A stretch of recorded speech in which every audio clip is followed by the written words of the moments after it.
BJP की 10वीं list में कई झटके। कद्दावर नेताओं का काट दिया टिकट। रीता बहुगुणा, मनोज सिन्हा, बाबुल सुप्रियो का टिकट कटा। इनकी जगह बीजेपी ने किस पर जताया है भरोसा। नमस्कार, मैं हूं आपके साथ राखी लांबा और आप देख रहे हैं न्यूज एक्सप्रेस। तो लोकसभा चुनावों को लेकर मचे घमासान के बीच बीजेपी ने अपने उम्मीदवारों की 10वीं लिस्ट जारी कर दी। इस लिस्ट में कुल 9 उम्मीदवारों के नाम का ऐलान किया गया। कई नए चेहरों को जगह दी गई तो वहीं कई पुराने और कद्दावर चेहरों का टिकट काट दिया गया। बीजेपी ने चंडीगढ़ से किरण खेर का टिकट काट दिया है तो वहीं रीता बहुगुणा का भी टिकट काट दिया गया। पार्टी ने किरण खेर की जगह संजय टंडन को दी है तो वहीं इलाहाबाद से रीता बहुगुणा जोशी की जगह नीरज त्रिपाठी को अपना उम्मीदवार बनाया। इसके अलावा आसनसोल के शत्रुघ्न सिन्हा को कौन चुनौती देगा, उनके खिलाफ कौन चुनाव लड़ेगा, इसका खुलासा भी इस लिस्ट में हो गया है।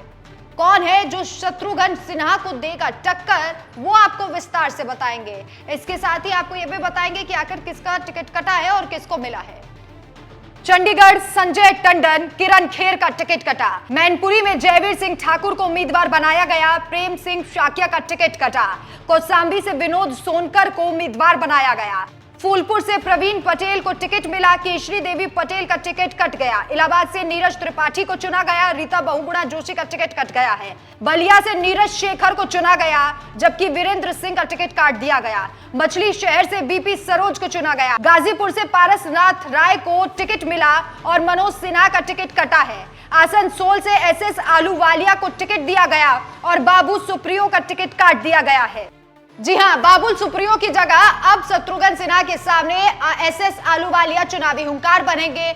आपको बता दें, पार्टी ने पहले पवन सिंह को उम्मीदवार बनाया था लेकिन जब उन्होंने चुनाव लड़ने से मना कर दिया और उसके बाद अब बीजेपी ने फैसला लिया कि शत्रुघ्न सिन्हा के खिलाफ एसएस आलूवालिया ही चुनाव लड़ेंगे। अब आपको बताते हैं कि आखिर एसएस आलूवालिया कौन है। एसएस आलूवालिया का पूरा नाम सुरेंद्रजीत सिंह आलूवालिया है। आलूवालिया 2019 के लोकसभा चुनावों में पश्चिमी बंगाल की वर्धमान दुर्गापुर लोकसभा सीट से जीतकर संसद पहुंचे थे।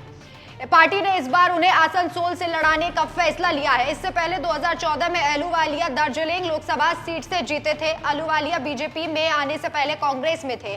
वो कांग्रेस के टिकट पर 2 बार लोकसभा का चुनाव भी जीत चुके हैं। इतना ही नहीं, वो बिहार और झारखंड से राज्यसभा में भी जा चुके हैं।